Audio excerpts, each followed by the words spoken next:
Hi, welcome back to the Anu and Paba show. This week, Paba is here.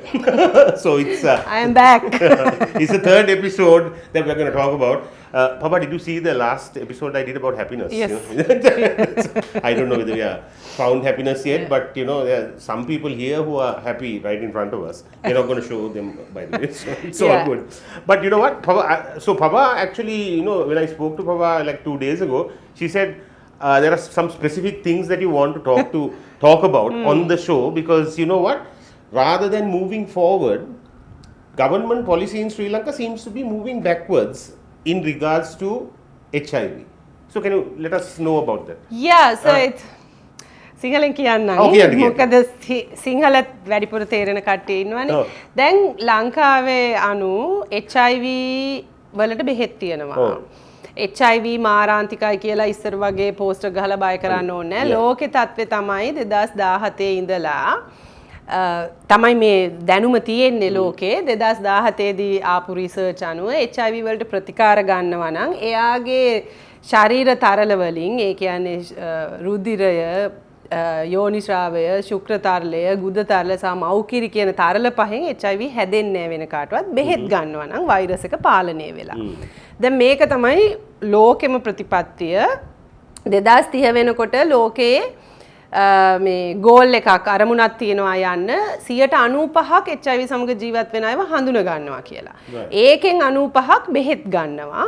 ඒකෙන් 95%ක් වෙන අයට බෝ වෙන්නේ නැති වෙන්න තරමට වෛරස් එක පාලනය කරනවා. මේක තමයි 2030 වෙනකොට තියෙන ටාගට් එක. Okay, so basically if I translate that into English, so that the viral load drops to non-transmissible levels, right? It's called undetectable level. Undetectable even by a HIV test. Yeah. Okay, got it. So undetectable, when it comes to undetectable, loke campaigns තියෙනවා U equal U කියලා. Undetectable equals untransmittable කියන එක. ඒකෙන් කියවෙන්නේ. Okay.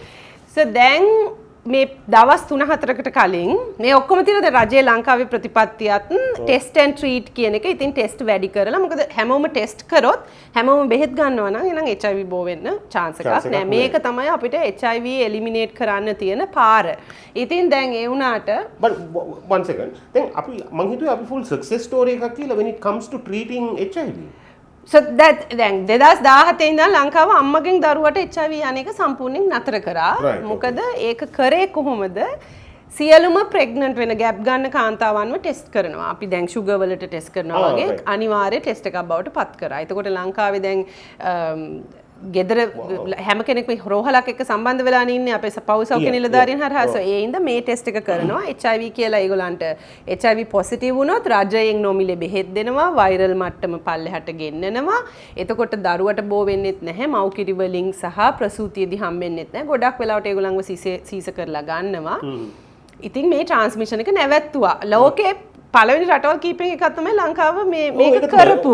හරි. මට මතකයි මේක ගැන අපි කතා කරා. ඔව් සෑහෙන අපි ඉතින් සතුටු වුණා. දැන් දවස් 3කට 4කට කලින් ඒ වුණාට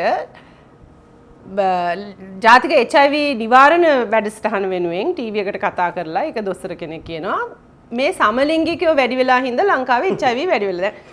මේ HIV කියන්නේ සමලිංගික ලෙඩක් නෙමෙයි කියන එක 1980 ගණන් වලම මේ විද්‍යාඥයෝ තහවුරු කරා එක සමලිංගික ලෙඩක් නෙමෙයි කියලා. අර ටොම් හැන්ක්ස් ගේ ෆිලඩෙල්ෆියා කියලා එක බැලුවා නම් දැන් ඒ කාලේ 80 ගණන් වල මේකට ඇත්තට කිව්වේ ග්‍රිඩ් කියලා. ඒ කියන්නේ ගේ රිලේටඩ් ඉමුන් ඩෙෆිෂන්සි කියලා මුලින් කිව්වේ. මොකද සෑන් ෆ්‍රැන්සිස්කෝ වල මේක වැඩිපුර බෝ වුණා සමලිංගික ප්‍රජාව අතර. එතකොට හිතුවේ මේක ගේ අයට බෝ වෙන ලෙඩක් කියලා. මේ 80 ගණන් වල මං ඉපදුණු කාලේ. හරි දැන් මේ මට දැන් අවුරුදු 40. ඉතින් අවුරුදු 40කට පස්සේ අපේ රජයේ දොස්තරලා, සෞඛ්‍ය අමාත්‍යාංශයේ දොස්තරලා ඇවිල්ලා කියනවා මේ සමලිංගිකයෝ වැඩි වෙලා හින්දා ලංකාවේ HIV වැඩි වෙලා. ඉතින් මේක හරිම මට නම් පුදුමයි මෙහෙම කතාවක් කියපු එක. මොකද අපි මේ දැන් මම මේ ශේෂ්ත්‍රයට එනකොට කැම්පස් එකට ඇවිල්ලා එහෙම 2000 ගණන් වල මුල එනකොට HIV නිවාරණ වැඩසටහනින් කිව්වේ දැන් දත්ත දිහා බලපුවම විෂමලිංගික අය තමයි ගොඩක් ඉන්නේ කියලා. ඉතින් ඒක ඇනලයිස් කරලා ඒ කාලේ මේ ඒ කියන්නේ HIV තියෙන කට්ටිය ටෙස්ට් කරද්දි දැන් කියන්න ඕනේනේ. ඒ කාලෙදි කිව්වේ මේක 80%ක් විතර හෙටරොසෙක්ෂුවල් අය අතර තියෙනවා කියලා තමයි දත්ත දිහා බලපුවම පේන්නේ. ඒක ඇත්ත වෙන්න බෑ. හැබැයි මේ ඇත්ත කියන්නේ නැති නිසා තමයි මේක වෙන්නේ කියන එක. මොකද මිනිස්සු මොකද දැන් අපේ රටේ අපි තේරුම් ගන්න ඕනේ අනිත් එක තමයි දැන් සමලිංගිකත්වය කියන එක මේ the stigma, so the social stigma that criminal offence එකක් කරලා ඔව් ඒක ඔක්කොම ඉස්සර තාම ක්‍රිමිනල් ඔෆෙන්ස් තාම දැන් අපි 800 ගණන් වලින් ඉඳන් දැන් මේක මේ දඬුවම් දෙන හිරේ යන වරදක් කරලා තියෙන්නේ. ඉතින් එතකොට කවුරුත් කියන්නේ නැහැ මම පිරිමියෙක් සමග ලිංගිකව හැසිරුණා කියලා. එතකොට විෂම ලිංගික හැටියට තමයි ඒගොල්ලන්ව ලේබල් උනේ. එතකොට දැන් ඉතින් පොඩි වාතාවරණයක් හැදිලා තියෙනවා. සමලිංගිකත්වය ගැන ලෝකෙම තත්ත්වය වෙනස් වෙලා තියෙනවා. අපි තාම මෙතන හිටියට ඒත් එක්කම සහ LGBTIQ ප්‍රජාවේ සංවිධාන වැඩ කරලා ඒ ගැන විවෘතභාවයක් ඇති වෙලා තියෙන නිසා මේගොල්ලන් ඇත්ත කියනවා වෙන්නත් පුළුවන්. එහෙනම් ඉබේටම පේනවා. මොකද ඉතින් දැන් ඒ වගේ දත්තයක් කීම හරහා අනිත් එක දිස්ත්‍රික්කත් කියනවා. හවල් දිස්ත්‍රික්කෙන් තමයි වැඩි. එතකොට මොන දිස්ත්‍රික්කෙද? කොළඹ දිස්ත්‍රික්කේ කුරුණානුවර දිස්ත්‍රික් දැන් අර දැන් එතකොට ඒ කියන්නේ කොළඹයි නුවරයි සමලිංගික ප්‍රජාව දැන් ඒ කියන්නේ පොඩි පුල් පාටි කරන සීන් එකක ඉන්නේ. ඔව් දැන් ඒකනේ වෙන්නේ. එහෙම එතකොට දිස්ත්‍රික්ක ලේබල් කරනවා. ලිංගිකත්වයේ ලේබල් කරනවා. හැබැයි HIV හැදෙන්නේ සමලිංගිකද බලලවත් විෂමලිංගිකද බලලවත් නෙමෙයි. මේක මේ තරල හුවමාරුවකින් හැදෙන වෛරස් එකක්. හරි. ඉතින් දැන් වැඩේ තියෙන්නේ වැඩිම තරහකෙන් තියෙන්නේ. දැන් අපි රජයක් උත්පත් කරලා තිනවනේ ඡන්දේ දීලා අරගල කරලා රජයක් උත්පත් කරලා තින යම් කිසි මතවාදමය වෙනසක් මේ රටේ ඇති වෙයි කියලා අපි දෙන්න පොලිටිකල් සයන්ස් කරලා ඉඳලා අපි දෙන්නට තේරෙනවා යම් කිසි අර අන්ඩර් කරන්ට් එක වෙනස් වෙයි කියන බලාපොරොත්තුවක් එක තමයි. ඇත්තට මේක පැහැදිලිවම පෙවුණානේ. පෙවුණානේ. දැන් මොකද මේ අර පොලිටිකල් ෂිෆ්ට් එකක් වෙයි කියන එකනේ බලාපොරොත්තු වෙන්නේ. එතකොට මේ 2000 ගණන් වල මම ශේෂ්ත්‍රයට එනකොටත් නෙස්ට් කියලා ආයතනයක් තිබ්බා. ඔව්. ඒගොල්ලන් විශේෂයෙන් HIV සමග ජීවත් වෙන කාන්තාවන් සහ දරුවන් එක්ක හුඟක් රජයත් එක්ක රණ්ඩු කරමින් වැඩ කරා. ඒගොල්ලන් ඇත්තටම ජීවිත බේරගත්ත ආයතනයක්. රජයෙන් බෙහෙත් ගන්න ෆයිට් කරන ගමන් ඒගොල්ලන් ඉන්දියාවට ගිහිල්ලා බෙහෙත් අරන් ඇවිල්ලා ඒගොල්ලන්ගේ තැන තියාගෙන ළමයින්ට බෙහෙත් දීලා එහෙම ජීවිත බේරගත්ත කට්ටියක්. ඉතින් මේ ඒ වැඩේ මැදිහත් වෙලා මූලිකව කටයුතු කරපු එක්කෙනෙක් තමයි අපේ දැන් ඉන්න අගමැතිතුමිය. ඔව් yes. හරිනේ සෝරිය.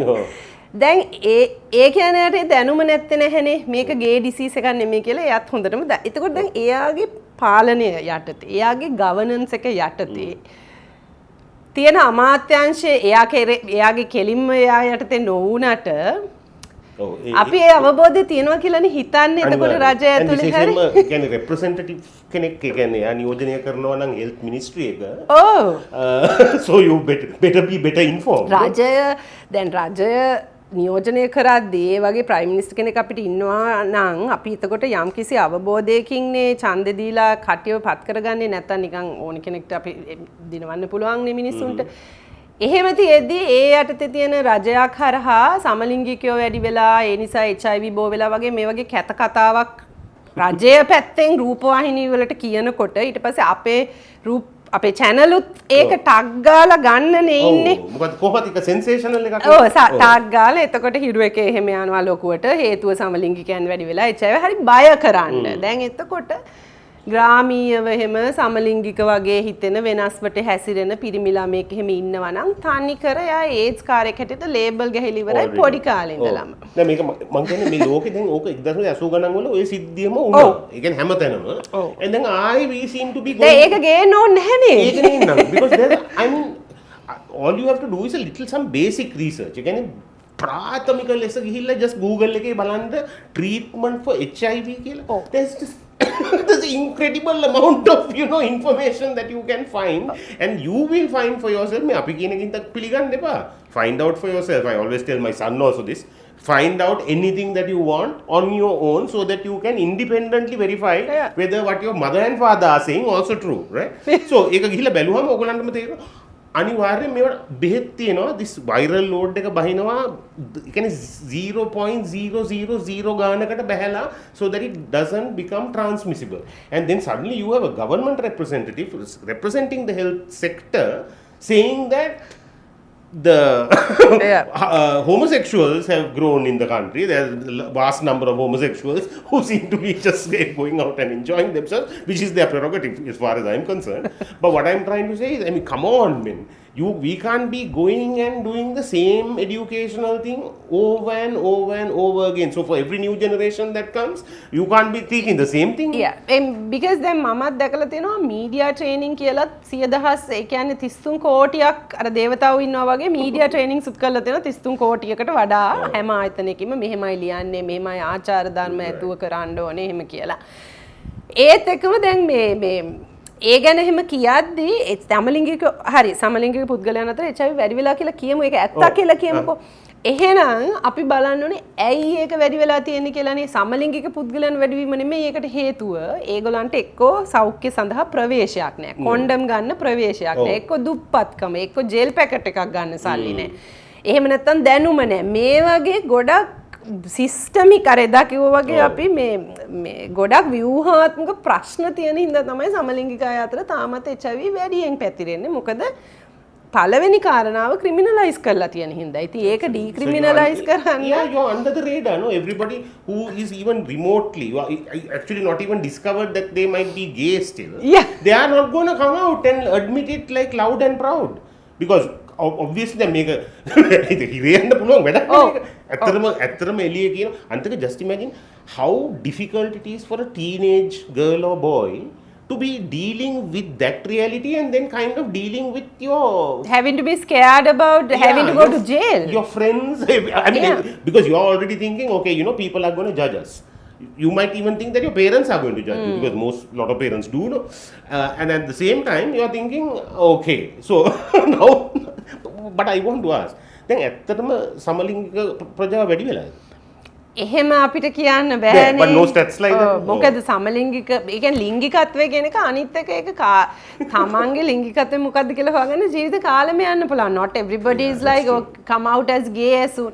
Absolutely. I know plenty of people who've had like, you know, grown up families, children and then decided that, okay, you know what, not decided, then realized that they are gay. And sexuality is fluid කියලානේ අපි කියන්නේ. එතකොට අනිත් එක මේ දැන් overall population එකකින් 104ක් ඉන්නවා කියලා කිංස් ස්කේල් කියලා එකකින් ඉස්සරින්දම්ම කියනවා.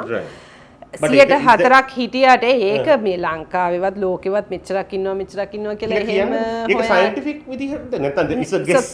කිංස් ස්කේල් එක අනුව ෆ්ලුයිඩිටි එක දිහා බලලා non heterosexual කට්ටිය ඉන්න පුළුවන් 4% එකක් කියලා තමයි අපි ඉගෙන ගන්න. 4% non heterosexual. එතන එතකොට pansexual, bisexual අයත් අයිති වෙනවා. මම හිතන්නේ කින්සි ස්කේල් එක දානකොට ඒ කලින් අනිත් ටර්ම්ස් තමයි නිර්මාණය වෙලා තිබුණේ. ඉතින් non heterosexual කියලා කියන්නේ දැන් කියන ගොඩක් වචන. හරි ඉතින් දැන් මේ දොසෝ ඒක තමයි යථාර්ථය. ඉතින් එතකොට එකක් HIV සමග ජීවත් වෙන පුද්ගලයෙක් සමලිංගිකයි කියලා ලේබල් වෙනවා. සමලිංගික පුද්ගලයෙක් අනිවාර්යෙන් HIV හැදෙනවා කියලා හැදෙන්නත් පුළුවන්. හැදෙන්න ප්‍රවණතාවය වැඩි කියලාත් කියනවා. ලේබල් වෙනවා. So ඉතින් එතකොට ඒක සෑහෙන ප්‍රශ්නයක් නේ මේ ඇත්තටම සමලිංගිකව HIV සමග ජීවත් වෙන පුද්ගලයෙක් නම් එතකොට එතන සෑහෙන වෙනස් කොට සැලකීමක් කොන් කිරීමකට මුහුණ දෙන්න වෙනවා.